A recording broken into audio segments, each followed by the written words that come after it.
Okay, I think we can get started.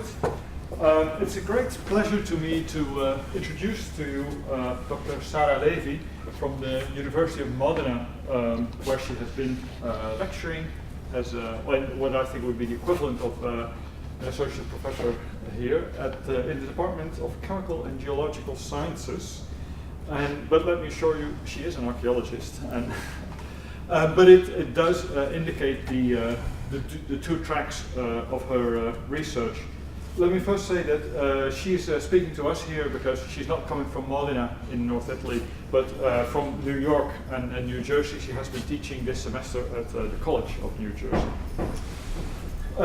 Sara was awarded her PhD at the University of Rome in 1996, where she was a student of the well-known prehistorian Renato Peroni, who passed away a couple of years ago.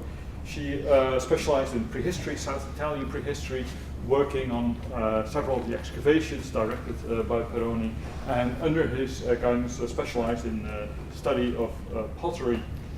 Since then, after that, she held several postdocs and was affiliated with the University of Glasgow, where in fact I got to know her.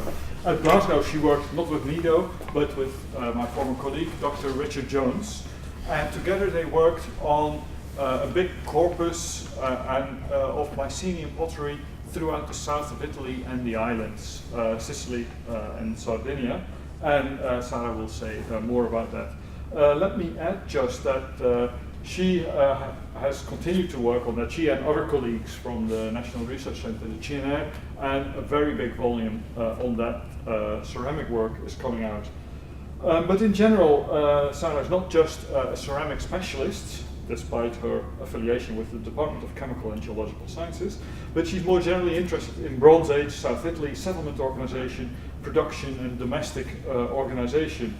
And she has been excavating widely in South Italy. She co-directed at one point the excavation at Rhode di Trevisace in Calabria, and subsequently directed excavations in Canatello on the south coast of Sicily, Milano in the northeast of Sicily, and most recently, since 2009, in Stromboli on the Aeolian Islands, of which you see here a nice view. And it's precisely the combination of the settlement work on Stromboli and the ceramic analysis of the Mycenaean material and local material, of course, that she will be talking about. So please welcome to Sara, and over to you. Okay.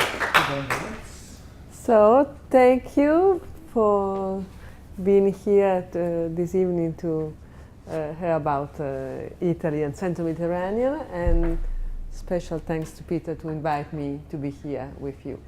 So I will present you some of the results of the ongoing excavation in Stromboli, so some preliminary results of the excavation, and also how this research is connected to the more general, more general framework of exchange and contacts during the Bronze Age in Central Mediterranean. And so this is a night from the beach, the site of Stromboli, and we will talk about that, the specific and very strange way of acting of this volcano, that it's one of the reasons why this site is so special and unique. Even the island in the Mediterranean are there are a lot, but this specific character of Stromboli. So starting with a general overview, okay, that's Bronze Age in the Mediterranean, where a lot of different kinds of civilization, great variety, quite difference between eastern part of the Mediterranean and central, where the debate about the contact of different kinds of society and different complexity have been one of the main issues in Mediterranean studies since last century, I would say. And so here are some monuments, and just in the middle we have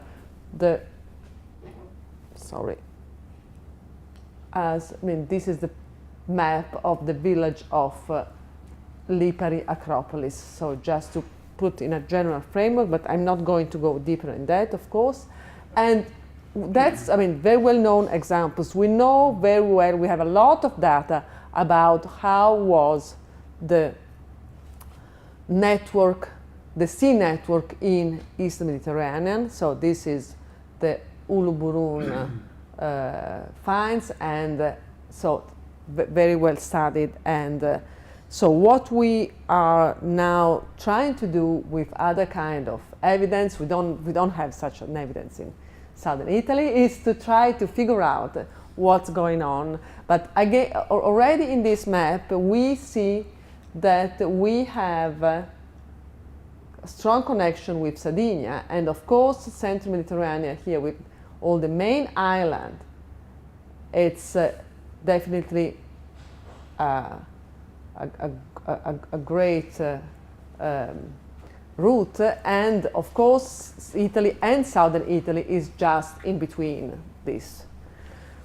And okay, I can't see anything. So Aeolian Island, this is a magnificent view from the space, are just located in even a more strategic position inside the strategic position, I would like to say, because here we have, I mean, they are very little here, and this is the Messina Strait, and so we are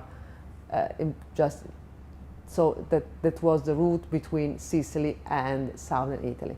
Here is Sardinia, and that's all. And okay, another how this island has been seen in different ways. This is a reconstruction of the route of Odysseus, and of course one of the, you know very well, one of the episodes is in Aeolian Island, probably in Stromboli, just to say that it has been part of the very well-known network. And let's go deeper on how they are, the island. So there are seven that the system. It's a huge system. We have 7 islands and how they appear from the sea, but there are a lot of other volcanoes that are under the sea. So they are all volcanic islands. Here in the middle of the Mediterranean, there is one, the biggest in Europe. It's 70 kilometers wide. So it's a very active and still complex system, and it's relatively recent.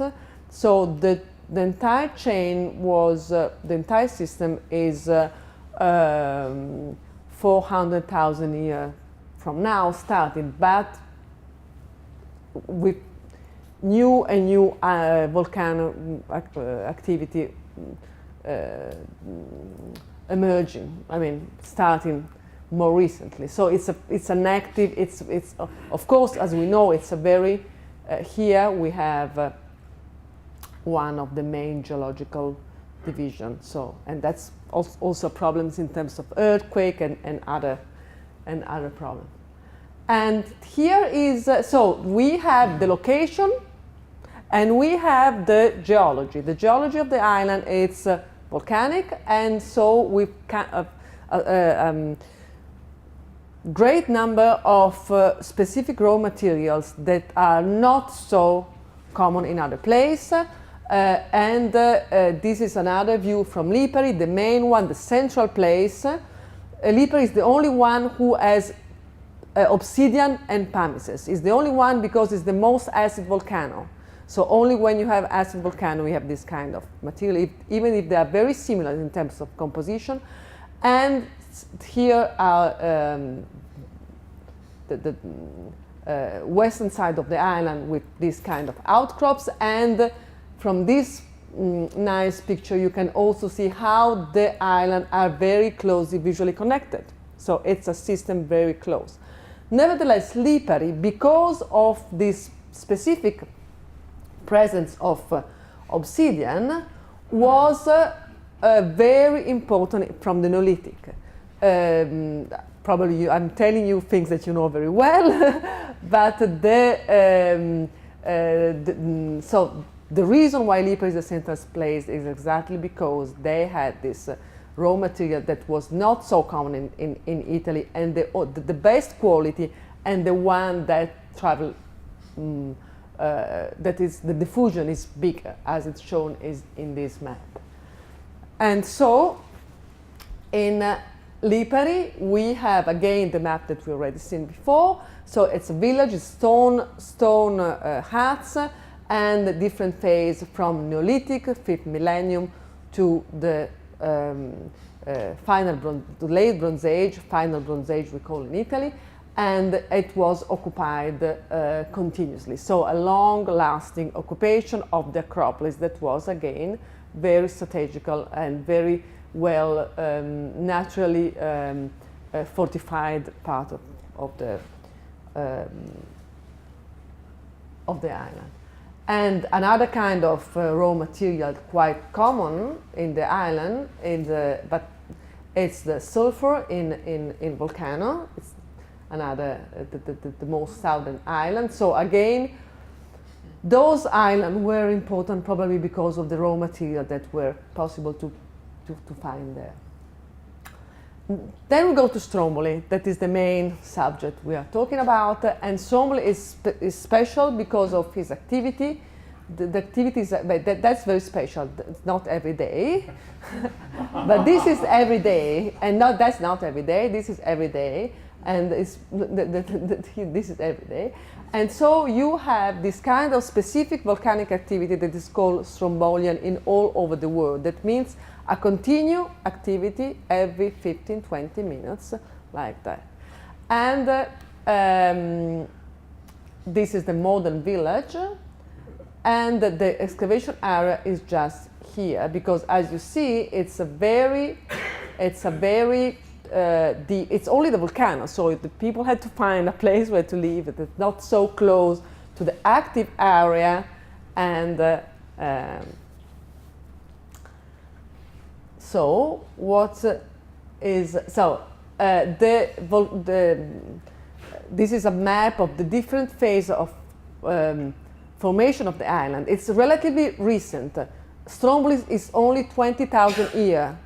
And we have an old Stromboli and neo-Stromboli, so we have two main activity, and the crater have been changed. I'm not going in that, it's not our, but just to tell you that it's a very active ongoing process, and this has an impact on the study of the past, because one of the main questions is that present activity, was that already in the Bronze Age, or is something changed? And that's one reason why our group is working very close together with geologists. And this small, it remained, is Strombolicchio. We will see picture of that. That is what remains of a very ancient volcano, the first phase of activity of the island. And the Bronze Age site is over here. So in a relatively recent, in the most recent outcrop, in the yellow outcrop, I would say the most recent outcrop of the island. And in the literatures, Stromboli has been also used by Jules Verne in the famous journey to the center of the earth as the place where people came out from the descended in Iceland. I'm not going to pronounce the name of this. And so it's something that has stimulated a lot of fantastic novels, and also more recently the famous movie of Rossellini with Ingrid Bergman, where there is this is an incredible reconstruction. It's one frame of the incredible reconstruction of an eruption, and that was filmed in the 50s, and in the 1930s there was a main eruption where the majority of people, the majority of houses been destructed, and there was a great emigration from there to Australia, to America, to Canada, because it was a great impact. And here we have Ingrid Bergman climbing the volcano, and other other aspect. So, going straight to the excavation. This is the place where we do excavate. It's a plateau, and from here, it's facing northeast. And from here, you can have a great. This is the Strombolicchio, the old volcano I mentioned. We have Calabria, we have Sicily, and we have Messina Channel. So it's a very strategical place in terms of visibility. And I show you better this one. Okay, this is a map of bronze, a series of Bronze Age sites, and we have here Stromboli, Lipari, and Filicudi, the three main sites. And the three sites are not watching each other. They are not in a visual contact with each other. But I mean, you see, this is the green area is from Stromboli. You can see the Messina Strait, and I mean the coast nearly close to Naples, let's say. And this is another, again another. This is the island and how it appears from the space again. So here we are, the excavation on the slope of the volcano, just to have a connection, and okay, another view to see how the volcano is a big presence there. I'm not going to show and to explain and to present the results of all the results of the excavation, because first it's ongoing, second we don't have time, but just some little bits.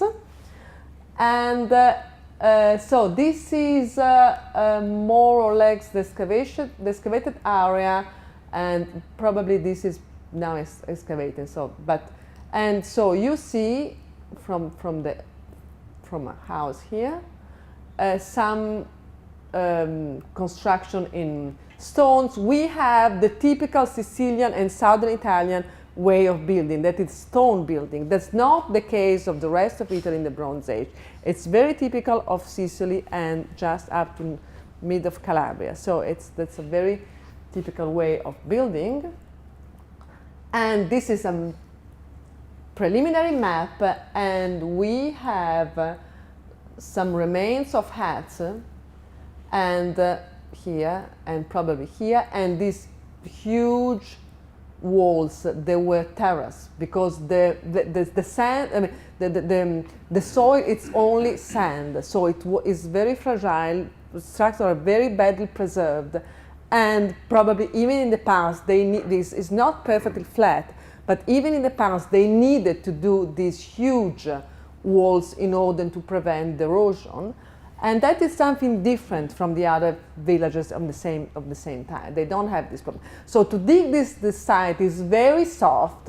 It's not. It's very easy. It's not hard, but it's always dirty because of wind, and it's Aeolian. That means windy island. You have the wind that it's spreading the sand every day. So it's very difficult to keep things and to see the things clearly. This is, for instance, a village in Filicudi, the most, the contemporary village, and okay, it's a flat area, but you have only huts, and you don't, and they're closer probably, and you don't have this system of terraces.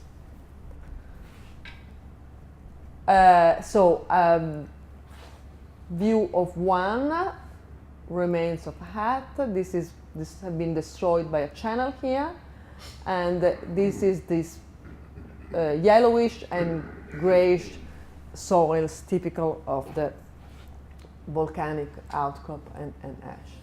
And here it's a better preserved area with a fireplace, but the pottery, it's very badly preserved. All 2-3 centimeter sides have been really I mean, it's quite a complex. And here we can see the walls. Examples of the terrace walls, one here and one here, and here one hat. And so we have here the evidence that there were probably 2 or 3 different phases, and that is on the chronological, that has an impact on the chronological reconstruction, of course. And this is one of the huts, only part of the wall is preserved, and this is another fireplace. And you see that's a nice day with good difference in volcanic ash. The geological aspect is crucial in this excavation. So also because the difference in the soil are very poor, apart from the color, and it's difficult to interpret this difference. And so the impact of working with volcanologists and geologists is something that we are trying to put inside the real definition of what happened, and to distinguish what have been, what are the surface that have been used and the one that are natural layers, because the normal criteria that are used in an archaeological site cannot be applied here. So it's an ongoing process. We still not have the answer of that. Just an example of the interaction. Here is the area of the excavation, and one of the questions was when the area, the plateau has been formed, and so there was an interaction with people that are doing the old dating of the outcrops, and it appears that the plateau has been formed not so much before the Bronze Age occupation, probably 2,000 years before. That's not too much in terms of geological time. The area is occupied also after the Bronze Age. We don't have structure, but we have a lot of pottery, quite big, quite huge amount. And again, this is one of the questions about how people live there. Why did they decide to live in such a complicated environment, and how the volcanic activity had an impact on their life? And here we were quite lucky, because we found a channel that was filled of this kind of pottery. And this channel is the one who cut and eroded part of one of the huts, the one with the fireplace, and the channel is covered by a layer, this here. It's a very distinctive, very neat, very thick, a pinkish layer that has been interpreted as a direct volcanic fall by volcanologists.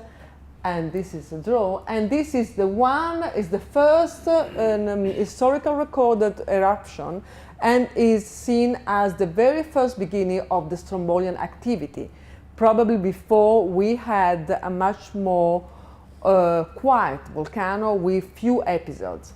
And so we had some dating of the eruption, and probably so it's we have the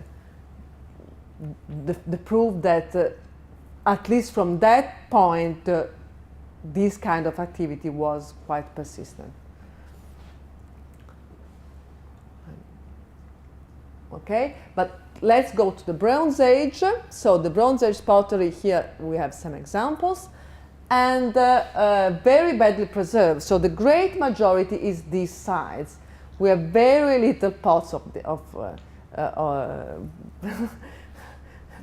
decent pots. They are all handmade, burnished, the typical Italian pottery, and they are the kind of pottery that is with this characteristic decoration, incised decoration with zigzag and points. That is the typical pattern that gives the name of the Capo Graziano phase, that is the archaeological phase of the beginning of the Bronze Age in the Aeolian Island.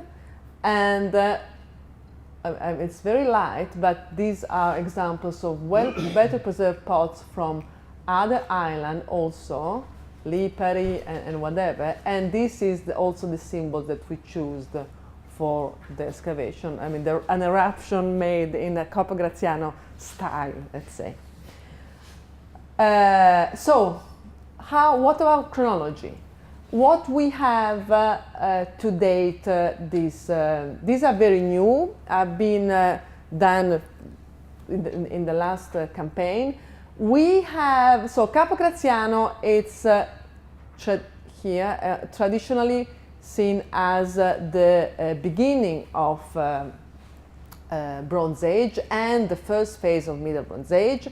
And what is the characteristic? Capo Graziano 2 is the one with a lot of decoration that we have.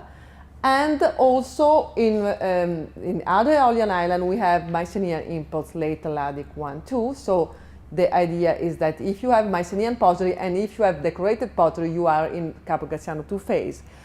Our cardboard 14 dates are quite old. So if they will be confirmed to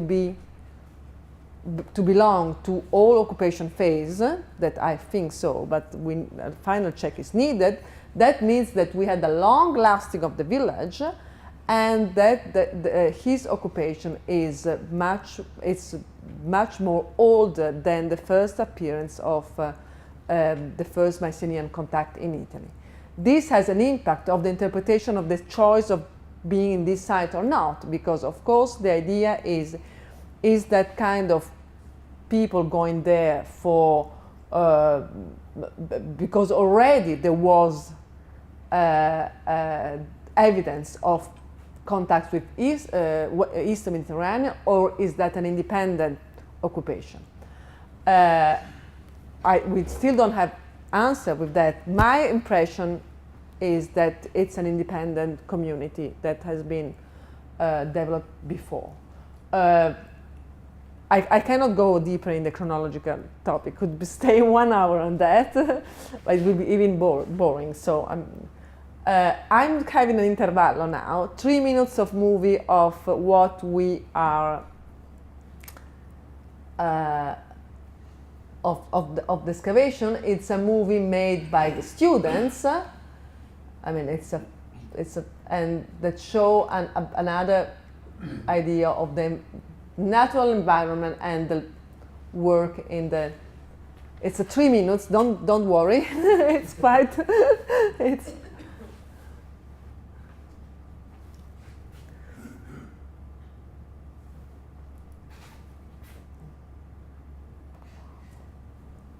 Okay.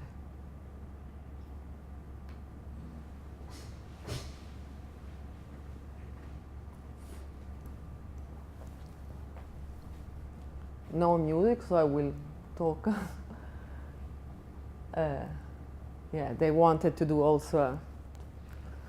It was summer. That's Stromboli, and this is the volcano. I mean, those are clothes, but this is the activity. And okay, that's some sequence of the excavation, and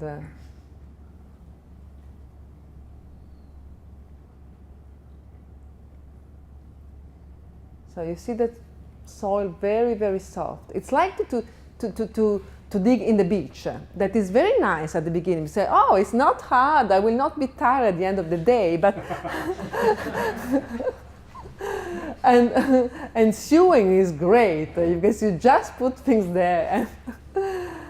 But on the other side, I mean, and okay, this is, I mean, I show you briefly one of the 2 fireplaces, and this is, we did, before to remove, we did this work of, to do a replica and to a molding to a cost, thank you, and that's how they're of course professional doing this, and then I mean you can see the great size of the pottery, and this is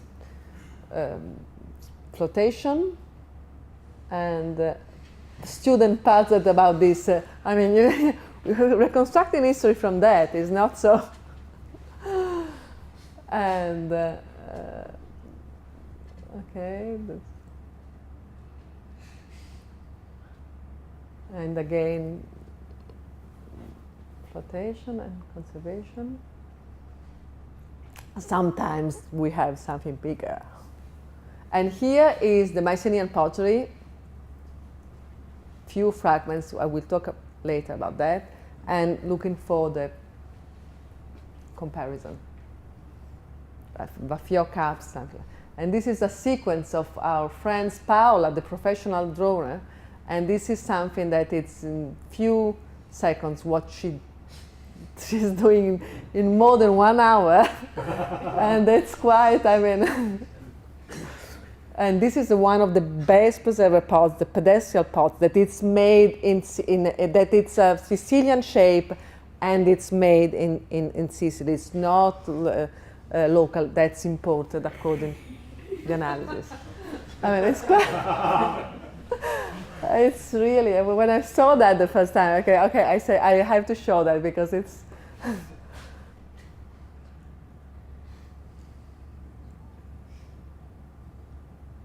It's a long job to do a draw. Okay, this is not very professional because the quality, but it's just to have an idea from a. You will find a plenty of, and this is from the beach in the sea, from the beach in the evening. Okay. So I have to. I'm sorry because I cannot see here, so it's quite. Okay, and from here.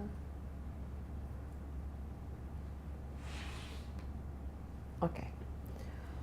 So let's talk about now more specifically about trade and connection. You know already the typical decoration that are those zigzags, and this recent discovery in Filicudi, a contemporary village in another island, show how this is a very old and very coarse made, but it's very important because it's one of the very, very few representation of a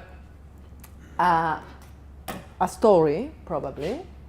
I mean, someone here, some boats, and obviously those are waves and sea, and so it's very rare to find. It's only geometrical and abstract normally decoration. So to find something like that in an island, and this also explains how this kind of motifs will become later something that's more symbolic and simply, but of course they represent that. And of course something is happening, maybe those boats are failing. So it's something that against, and this is from the village of Filicudi, and it's probably Capo Graziano I, so quite an early phase of this cultural aspect. So they had very clearly the idea that something very important is happening in the sea, of course, but it's nice to find an evidence of that. And we have a connection between the island. For instance, this is, I'm sorry, it's in Italian. It is from a thesis of one of my students. It's the obsidian, and this is has been found in Stromboli, but is of course from Lipari, and has been worked in Stromboli. So there is also raw material transport, and these are the chemical analysis for the provenance, but I'm going very fast to that. And then there was production and trade of the local pottery. This is an amazing find in Lipari, clay inside a pot of a contemporary village in the Acropolis of Lipari. And I'm not going deep on that, but this is an example of petrographic analysis and microprobe analysis on different kinds of minerals, separating all the production of Lipari, Filicudi, and Stromboli. So that means that for the local production of pottery, we have evidence of different kinds of production. So, of course, Lipari was the central place because it was the only island that has been inhabited for for the entire prehistoric sequence, but it's but the other villages were relatively separate, even if very difficult to find clays in this island. But I'm not going in this. That's a subject itself. And okay, these are a selection of Mycenaean pottery from Stromboli. Before our excavation, it wasn't known the presence of Mycenaean pottery in Stromboli, but only in the other island. And as you see, very big fragments again, but we are lucky because they are very distinctive, like Baffiot cups and some bowls that are all late Helladic 1, 2, mostly. And this is a map of the presence of the early Aegean imports in Italy. So late Helladic 1-2, Italian Middle Bronze Age 1-2, and of course they are all southern Italy or coastal. Here the Aeolian Island, here is Vivara, one present in southern Sicily, and mostly coastal. So very neat, the idea of the sea connection. And this is how it's been reconstructed more or less. And so two main route, and at some point more than 20 years ago, a main project started with National Council of Research in Italy, Lucia Vagnetti, and Richard Jones for to do a massive archaeometrical study of the pottery. And this is published now. It will be ready next month. A main volume summarizing 30 years of analysis, more than 2,000 pots analyzed. And I show you this picture because you see that one. This is one of the pots that was at the beginning of this investigation, because it's a base. It's a kiln waste. And it has been found in Broglio di Trebisacce. And so people were saying, I mean, you have very nice pots like that, even the quality maybe is not exactly Mycenaean, but then they found that, you know, it's, they have bubbles, I mean, lot of imperfection. And so the idea was, okay, probably this is locally made, because there was no point. And so a massive program of chemical analysis with different techniques have been done. And I'm summarizing here in 10 minutes the main results. So I will skip a lot of topics, but just to show you. So very simple, using few elements now, it's relatively easy to found the difference between imports and the Aegean reference group from the locally made. And of course, this is one example of 1,000 that trial and error to find the criteria. And so this is only about the analysis. So where are they coming from? The very first analyzed. So only the analyzed in the map.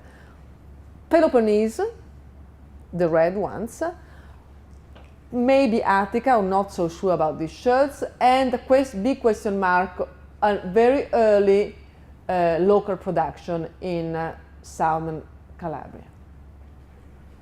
We are now in late Helladic 1, 2, or beginning of 3A. At that time, there is also quite a presence of other kind of pottery, not only the typical Mycenaean. There is matte painted, varnished, and whatever. And the most controversial results are about a series of matte painted and other wares that can be seen probably local in this area. When we go to the 3A and 3AB, the situation is more or less the same. We have Sardinia for the first time, and we have other provenance. I mean, we don't have only Peloponnese, but we are starting to have imports from central Greece or Crete and Rhodes. But more surprising is that according to the whole analysis, at that time, so relatively early, according to what was the model, we start to have local limitations, so local production of Italo-Mycenaean. Mainly in this area where we have started the research, so we have much more pottery analyzed, but also in Sicily and more surprisingly in northern Italy. Why this is surprising? Summarizing is that, very briefly, is that starting to understand that there were Mycenaean pottery made in Italy, there were two main problems. Who is doing this pottery? Are they local potters or they are craftsmen coming from Aegean? And because the technology is so different from the technology of the local ware, and because the style and the shapes and motifs are so similar to the one of the Aegean, the idea is, of course, they are coming from there. They are not local potters. And the second question is, what kind of society is supporting that? What kind of society is demanding and can support the presence of foreign craftsmen inside? And I'm not answering now. When we go to the latest phase, we are late Atlantic 3B and 3C. We have a lot of analysis. You see, we have all over Italy. We have a lot of pottery made and found in central Italy, northern Italy, and this is the percentage. The yellow are only Italo-Mycenaean and the red only Mycenaean. And then we have a lot of intermediate situation. And so that means the situation is more complicated, because when they started to do replica, to do imitation, the inputs are not stopping, especially in some areas. Have a look to Sicily, for instance. In Sicily, we never have a real production of Italo-Mycenaean. I continue with that. The provenance of inputs is, again, the red is always Peloponnese or everywhere, apart from the coastal area of Ionian Arc, southern Sicily, and probably North Valley, where we have different kind of inputs, different kind of provenance. So there were different patterns in different parts of Italy. And, okay, I'm skipping that, just to, we already see that we have the great majority of Peloponnese. I'm not going in detail in that.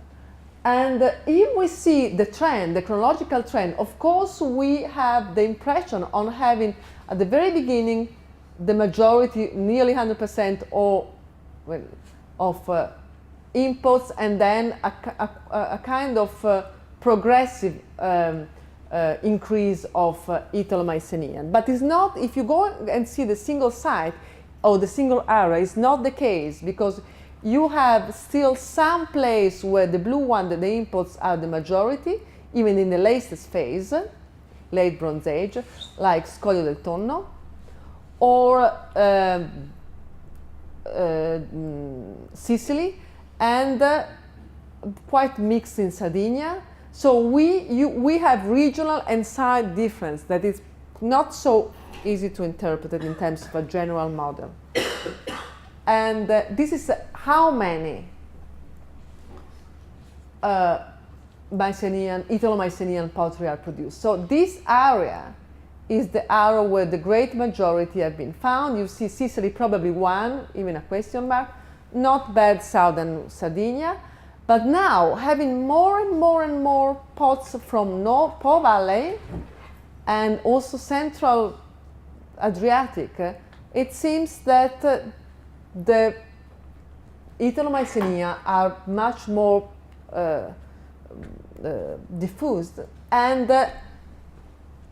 the question is, the main idea was, when we started to find Italo-Mycenaean pottery in northern Italy, the idea is, okay, if they are not imported from Greece, from Aegean, they must be imported from southern Italy.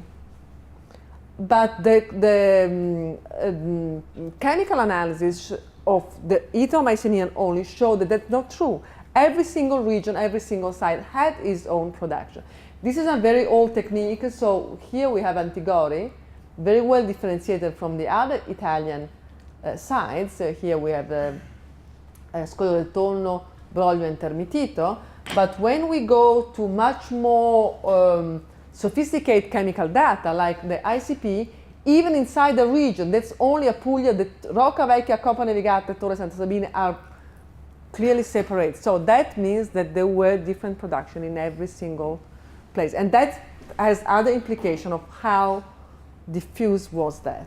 On the other side, the idea that only very complex society could afford to have a local production with foreign craftsmen, it doesn't work for Sicily, because in Sicily it's a very complex society. We have a lot of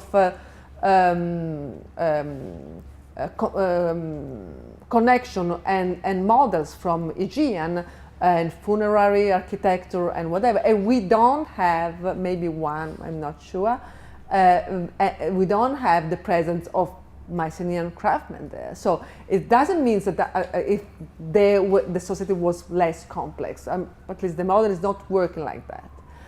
And another problem of having those are only Italo-Mycenaean. You go from the very nice, we divided in 4 steps. The one, the technique, called the technique, shape, and decoration, and the quality, and how they are directly inspired or different from what's happening in the Aegean. So we have a group, let's say this one, let's say Rocca Vecchia, with very Aegean technique, Aegean shape, and very good decoration. And on the other side, you have, for instance, Antigori, like that. You see how it's done. So you have less Aegean technique, but the shapes are Aegean, but the quality is very poor. So, I mean, it's quite a complex pattern of interpreting the difference of it's not a unique production, that's very clear. And we don't have only the painted and table Mycenaean ware, but now this is the new series of analysis, difficult to interpret because there are few, but there are other kind of pottery, the pitoi and the courseware, that seems to be sometimes locally made, and especially in this area, and again in Sardinia, and these are Aegean model, and so we are not going in, and also courseware, cooking pots. So if this exchange of techniques is going, and shapes, is not only for what is the good pots, I mean the representation, but also for the utility, that implies a lot of other interpretation of in the connection. And okay, last topic, 2 more slides, don't worry.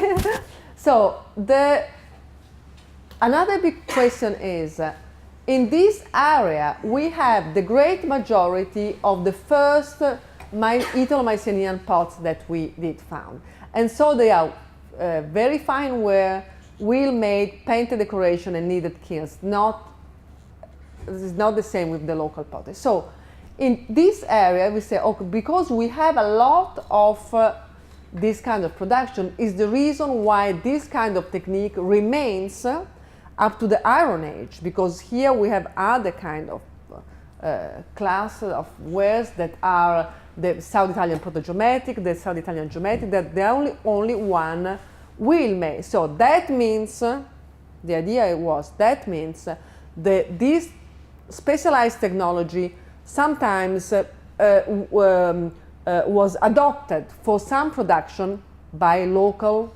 craftsmen, because when we are to the final Bronze Age, early Iron Age, and no more connection of that kind with the Aegean world, this kind of technique are remaining in the area where there was a great production of Italo-Mycenaean. So there was an interaction between the craftsmen. But now that we know that there is also a quite huge production, a local production in central Italy and in northern Italy, where the use of the wheel is disappear and does not come back until, I mean, Etruscan Roman time. So there is a big gap. So in this case, the transmission has not occurred or in a different way. So that's all question marks. And this is a reconstruction of these kind of specialized pots that have been in Broglio, using a kind of model of Cretan kiln, double chamber, where the Italo-Mycenaean pottery have been produced together with some other kind of specialized pottery in the same kiln. This is the Italo-Mycenaean, and then inside another pot, to obtain reducing atmosphere, it was produced the local grey ware, the famous minion ware, Italian minion ware. So they could be produced in the same cooking episode even. And that's again open, I mean, where they, okay, this is the grey ware. I mean, this color is obtained with a very calcareous clay, but in reducing atmosphere. And this is not typical of Aegean at that age. It's older in Aegean. There's no connection, no direct connection between this and the shapes are mostly Italian. I'm not going in that. It's a subject itself, the grey ware. But just to say that, okay, we have a mixed Italian technology and shapes that are the grey ware made in the same production units as the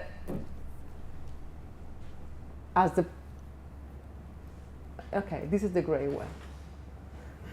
They were cooked inside here, so we didn't have oxygen. Okay. It's finished. Thank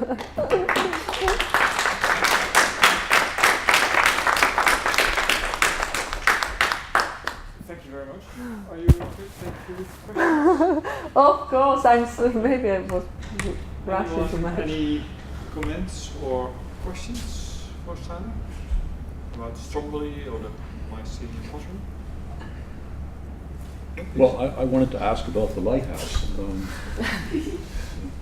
Okay. It's part of the title of the lecture. Yeah, so of course. The idea of lighthouse is if those kind of eruptions were continuously, I mean, they are continuously at least from the Middle Age. So the idea is that in a way where the coast-to-coast navigation was so important, as we show, of course, Stromboli was already a strategic position inside the Ionian Island. But the idea is we are still working with the volcanology to understand if the eruption at that time were more sparse. I mean, or was a real was like that. So it was something that could also help to navigate. The volcanologists are quite, I mean, they don't know. They are quite excited to work with a Bronze Age stratigraphy because they are trying to figure out if they can found. But if you have a continuous activity like the one now, you don't find the thick layer. You don't find the episode that is destroying everything. So it's very difficult to find that. Anyway, for the interpretation of the site, it's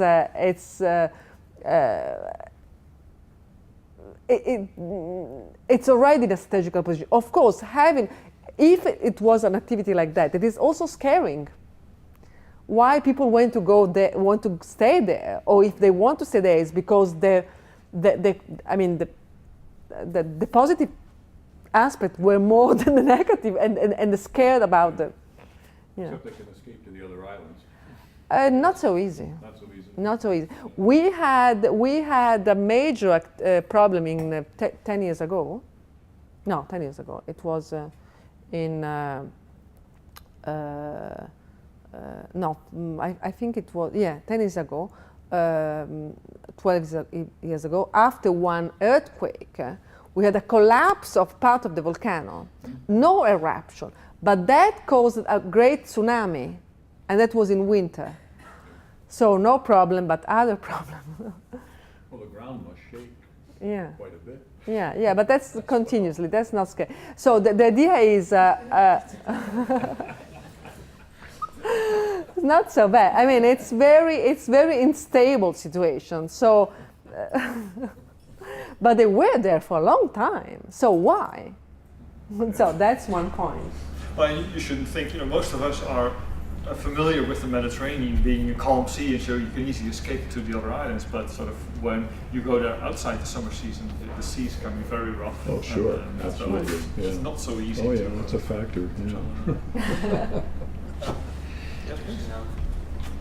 I may have missed it, but were there settlements after the Bronze Age? You didn't stop at that time, or like 400s or afterwards, or in that area?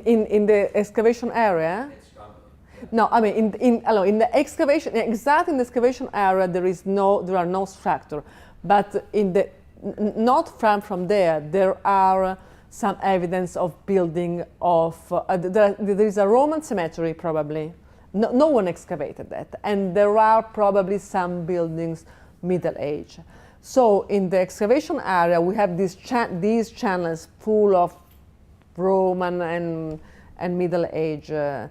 Was there a break between the Bronze Age? Yeah, a huge break. But because, I mean, Stromboli village is not all the Bronze Age.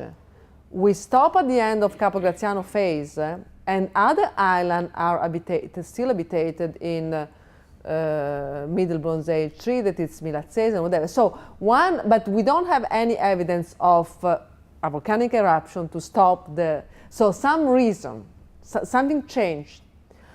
On the other side, all Lipari has a single village with all the stratigraphy. All the other islands show a pattern of occupation of one phase. Filicudi, Capo Graziano. Then we have Salina and Panarea in the following phase. So that's why it's so important to say what was really the role of Lipari as the central place and the other island, were they independent or not? Because we never have a long-lasting occupation in the same site in the other island. And Stromboli it's again one example.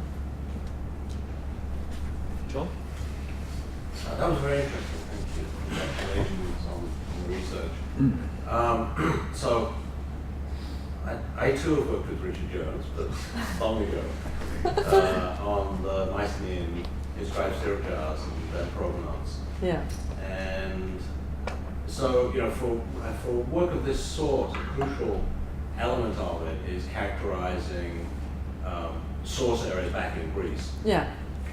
And one of the problems we had back then, and I'm talking about 30 years ago, was distinguish between central Greece, meaning mainly Boeotia and Thebes in particular, and Crete.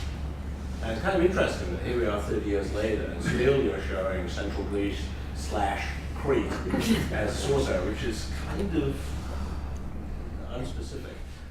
I'm wondering, frustrating, I would say. I mean, since you're a geochemist, I'm just wondering why that problem can't be resolved. So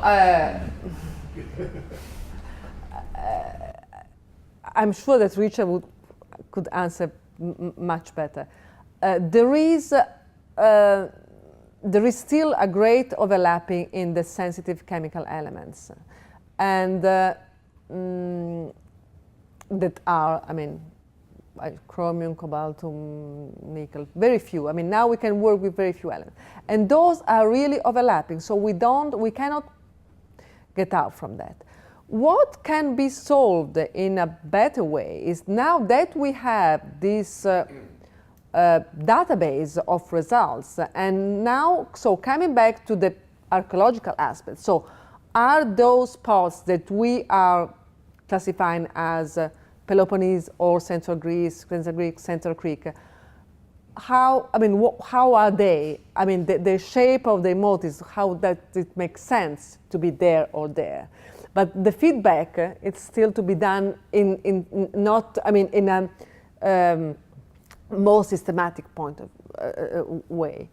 We're not satisfied of that, but it's to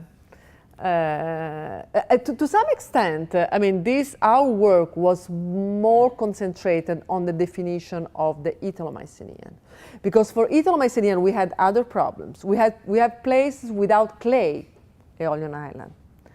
We had a lot of places without other fine wares. You cannot compare chemically the composition of this kind of pottery with the local impasto, full of temper. So the comparison with the Aegean must be done joined with the group working specifically on that.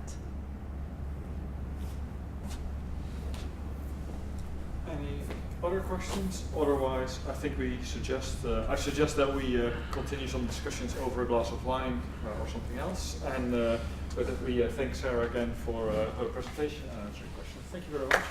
Thank you so much.